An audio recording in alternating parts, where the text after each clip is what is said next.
Halo semuanya, perkenalkan kami dari kelompok 2. Pada kesempatan kali ini, kami akan mempresentasikan mengenai sesar Zipper.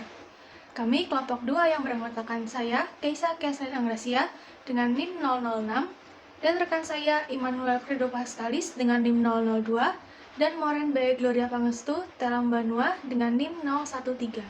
Pengertian kriptografi. Kata kriptografi berasal dari bahasa Yunani, yaitu kriptos yang berarti tersembunyi atau rahasia, dan graphein yang berarti tulisan.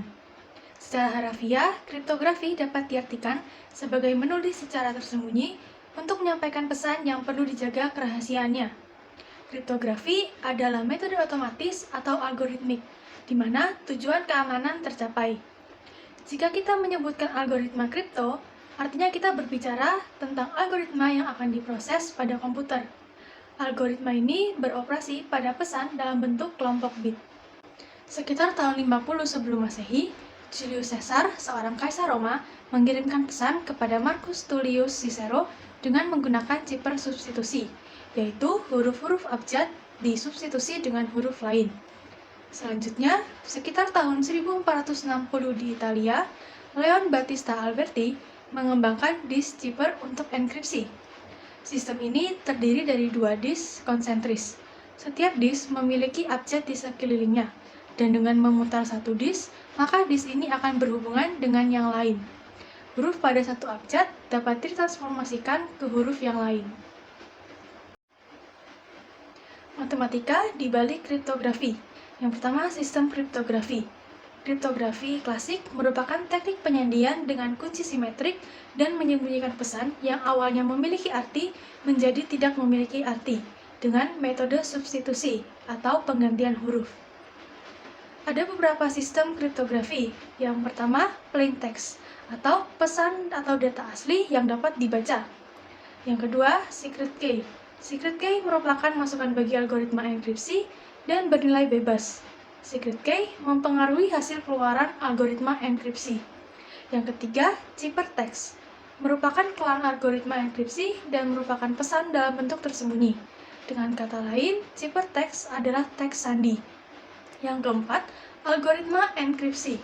Pada algoritma enkripsi memiliki dua input, yaitu teks asli dan kunci rahasia. Algoritma enkripsi melakukan perubahan dari teks asli menjadi teks sandi. Selanjutnya, algoritma dekripsi. Pada algoritma dekripsi memiliki dua input, yaitu teks sandi dan kunci rahasia. Algoritma dekripsi merupakan pengembalian dari teks sandi ke teks yang asli. Dengan syarat, algoritma enkripsi dan algoritma dekripsi memiliki kunci rahasia yang sama. Proses enkripsi dan dekripsi. Teks asli dienkripsikan menggunakan kunci rahasia menjadi teks sandi, yaitu teks yang tidak memiliki arti. Kemudian, teks sandi didekripsikan dengan kunci rahasia yang sama pada proses enkripsi menjadi teks asli, atau teks yang memiliki arti.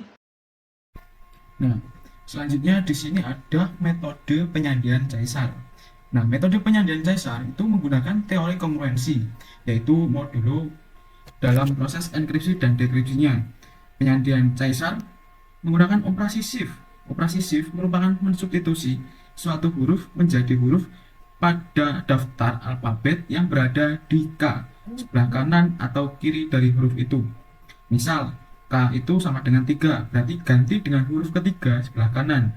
Maka C akan menjadi F, A akan menjadi D, dan seterusnya. Deretan A sampai Z dipetakan menggunakan bilangan cacah dari 0 sampai 25. Nah, pemetaan huruf dengan angka. Nah, ini ada A itu 0, B itu 1, C itu 2, dan selanjutnya sampai Z itu sampai dengan 25. Nah, terus ini ada cara kerja penyandian caesar. Itu mengolah teks asli menjadi teks sandi menggunakan aritmatika modular. Enkripsi P itu adalah plain text atau teks asli kongruen dengan teks asli ditambah K itu adalah kunci modulo 26. Nah, di sini ada contoh teks asli ke teks sandi atau proses enkripsi. Misalnya diberi teks asli dengan kunci K sama dengan 5 dan dibuat teks sandi dari teks asli ini. Nah, di sini ada contoh saya pergi ke Malioboro. Pertama itu petakan terlebih dahulu karakter alfabet menjadi bilangan. S itu 18, A itu 0, Y itu 24, A itu 0, P itu sama dengan 15 dan sebagainya sampai huruf terakhir di dalam kalimat tersebut. Nah, selanjutnya, ini prosesnya mengolah teks asli menjadi teks sandi. Nah, di sini kan ada S dari saya pergi ke Malioboro. Nah, S ini adalah contoh dari salah satu cara untuk merubah teks asli menjadi teks sandi. Nah, S ini adalah teks asli yaitu P, dan S itu kalau dalam daftarnya itu 18. Nah, tinggal substitusi saja. Nah, itu ada enkripsi dari S kongruen 18 ditambah 5 modulo 26. Nah, selanjutnya itu ada enkripsi S kongruen 23 modulo 26. Sehingga enkripsi S sama dengan 23 kongruen 23 modulo 26. Nah, ini merupakan salah satu contoh saja cara merubahnya gitu. Nah, setelah didapatkan rangkaian bilangan, tambahkan K. Nah, ini tambahkan K tadi. Ini adalah proses menambah di aritmatika modular atau ditambah 5 tadi kan. Nah, didapat itu hasilnya ada 23, 5, 3, 5, 20, 9, 22 dan seterusnya sampai dengan 19. Dan ini dari angka-angka ini dipetakan kembali dalam bentuk alfabet. Itu ada X, F, D, F. Nah, O, J, W, L, N, P, J, R, F, Q, N, T, G, T, W, T. Nah, ini adalah teks sandinya dari saya pergi ke Malioboro dengan kunci K sama dengan 5. Nah, untuk selanjutnya, ini adalah proses dekripsi atau kebalikan dari enkripsi. Jadi kan teks asli menjadi teks sandi, sekarang teks sandi menjadi teks asli. Nah, kalau tadi ditambah dengan K, di proses dekripsi ini dikurang dengan K. Nah, dekripsi dengan C itu adalah teks sandi atau ciphertext, dan kongruen dengan C dikurang K yaitu kunci modulo 26. Nah, misalnya kita ingin menerjemahkan teks sandi ini dengan kunci. Nah, kuncinya di sini sudah diketahui yaitu adalah 5 dari teks sandi X, F, D, F dan sebagainya sampai T. Nah, langkah yang pertama itu sama seperti tadi, itu dipetakan teks sandi tersebut kalau dalam bentuk bilangan yaitu X 23, F itu 5, D itu 3 dan sebagainya sampai T itu 19. Nah, ini saya ambil dua contoh ya.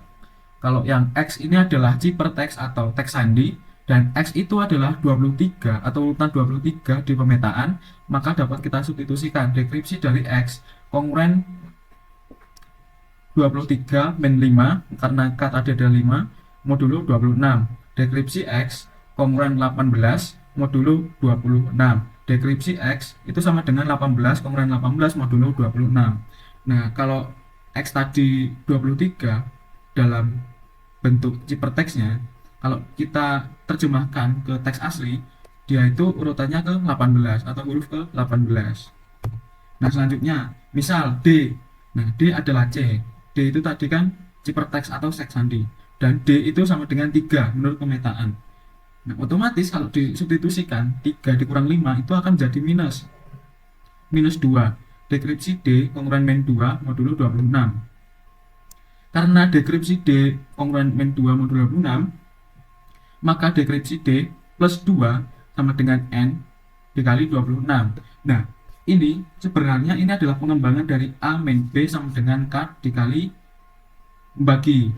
Jadi karena ini pembaginya atau modulannya ini 26, maka saya masukkan ke 26.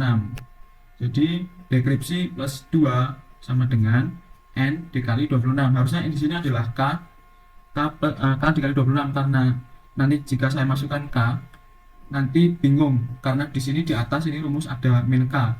Nanti tidak bisa membedakan antara K itu kunci atau K itu sebagai pengali.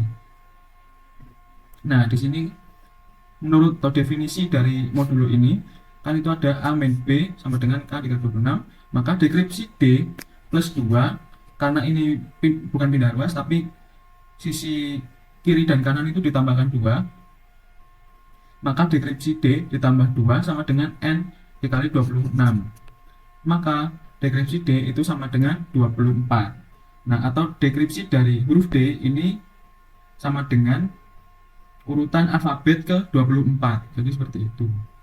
Next. Nah, setelah didapatkan rangkaian bilangan dari teks sandi, ini ada 18, 0, 24, 0, 15, 4, 17 dan sebagainya. Itu didapat dipetakan dalam bentuk alfabet, yaitu menjadi saya pergi ke Malioboro. Nah, maka teks asli dari teks sandi XDF UJWLN PJRFQNTGTWT adalah saya pergi ke Malioboro. Nah, selanjutnya di sini akan membahas keamanan dari sandi caesar. Nah, keamanan sandi caesar ini rentan terhadap serangan brute force atau serangan brutal kalau di bahasa Indonesia-kannya. Nah, pada dasarnya metode brute force ini adalah metode peretasan yang menggunakan coba dan gagal atau trial and error untuk memecah kata sandi dan kunci enkripsi. Teknik brute force memungkinkan untuk memecah kode teks sandi dengan mudah dengan cara mencoba seluruh kemungkinan yaitu 25 kunci. Nah, misalnya diberi teks sandi KDUL, LQL, DNDQ, KXMDQ. Karena belum diketahui kunci rahasianya, maka akan dicoba sebanyak 25 kali. Nah, ini adalah sebuah percobaan dari 25 kunci ya. Yang pertama itu dari kunci 1, CTK, KPK, CMCP, JWL, CP. Nah, ini kan plain text-nya belum ketemu. Nah, ini dicoba 1 sampai 25 kali. Nah, akhirnya bertemu di kuncinya itu 3. Hari ini akan hujan. Nah, jika dilihat dari 25 percobaan yang telah dilakukan, teks sandi berhasil didekripsi pada kunci 3. Maka kesimpulannya, sandi caesar memiliki kemungkinan berhasil didekripsi tanpa diketahui kuncinya, yaitu 1/25 kemungkinan atau peluangnya itu 1 dari 25. Oke, ini penjelasan dari cara kerja sandi caesar dan keamanan sandi caesar. Saya akan menjelaskan manfaat dan tujuan kriptografi. Manfaat dan tujuan kriptografi ada 4. Yang pertama adalah kerahasiaan, memastikan bahwa informasi hanya dapat dibaca atau tersampaikan oleh pihak yang berkepentingan. Metode seperti enskripsi digunakan untuk mengubah data menjadi bentuk yang tidak dapat dibaca oleh pihak lain yang tidak berkepentingan dengan mengubah teks asli menjadi ciphertext. Kemudian selanjutnya adalah integritas, untuk menjaga integritas dan keaslian data sehingga pihak yang tidak berkepentingan tidak dapat memodifikasi pesan secara atau tanpa terdeteksi. Teknik seperti fungsi hash membantu memastikan bahwa data tidak diubah. Selanjutnya autentikasi. Layanan ini berhubungan dengan identifikasi, baik mengidentifikasi sumber maupun pesan yang akan dikirim, sehingga kedua pihak yang saling berkomunikasi dapat saling mengidentifikasi satu sama lain, sehingga ia dapat memastikan pesan tersebut berasal dari orang yang diidentifikasinya atau orang yang dia kenal. Teknologi seperti tanda tangan digital dan sertifikat digital digunakan untuk tujuan ini. Nah, contohnya seperti di aplikasi WhatsApp, biasanya kita mencantumkan nama panggilan kita. Kemudian yang terakhir, penyangkalan. Di sini mencegah adanya penyangkalan, maksudnya mencegah pengirim pesan menyangkal bahwa dialah yang mengirim atau menerima pesan tersebut. Dengan menggunakan tanda tangan digital, pengirim tidak dapat menolak penyampaian suatu pesan ataupun peristiwa. Jadi misalnya ada dua orang yang berkomunikasi, apabila salah satunya menyangkal bahwa ia tidak menerima pesan atau mengirim pesan, pihak yang lainnya dapat mengecek di perangkatnya. Apabila terdapat bukti chat, maka pihak yang satu tadi gagal menyangkal bahwa dirinya tidak menerima atau mengirim pesan tersebut.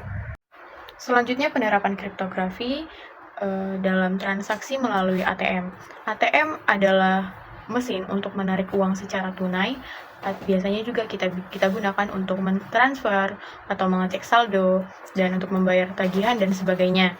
Transaksi melalui ATM memerlukan kartu magnetik yang disebut dengan kartu ATM. Kartu ATM terbuat dari plastik dan kode PIN yang berasosiasi dengan kartu. PIN digunakan untuk memverifikasi kartu yang dimasukkan oleh nasabah di ATM. Proses verifikasi dilakukan di komputer pusat atau host bank. ATM mengirim PIN dan informasi dilakukan di komputer pusat yang kemudian diverifikasi dengan cara membandingkan PIN yang kita masukkan tadi oleh nasabah dengan PIN yang disimpan di basis data komputer host, lalu mengirimkan pesan tanggapan ke ATM yang memberitahukan apakah transaksi dilanjutkan atau dibatalkan. Selama transmisi dari ATM ke host, PIN harus dilindungi dari penyadapan. Caranya adalah dengan menginskripsi PIN. Penerapan selanjutnya adalah pengamanan email dengan PGP atau Pretty Good Privacy menggunakan kriptografi simetrik dan kriptografi kunci publik. PGP mempunyai dua tingkatan kunci, yaitu kunci rahasia simetri untuk enskripsi data dan pasangan kunci private kunci publik untuk pemberian tanda tangan dan melindungi kunci simetrik. Selanjutnya penerapan dalam telepon seluler. Telepon seluler bersifat wireless atau nirkabel, sehingga pesan yang dikirim ditransmisikan melalui gelombang mikro atau radio sampai mencapai base station atau BST terdekat. Global System for Mobile Communication atau GSM adalah teknologi yang paling banyak digunakan di seluruh dunia. GSM tidak lebih aman daripada telepon fixed konvensional. Hal ini dikarenakan penyadapan sinyal radio jauh lebih mudah atau gampang dibandingkan dengan penyadapan sinyal pada saluran kabel. Oleh karena itu, supaya komunikasi atau pesan yang ingin disampaikan dapat tersampaikan dan dapat lebih aman, komunikasi atau pesan dienskripsi selama transmisi ke ponsel BST terdekat menggunakan metode shifter aliran atau stream shifter.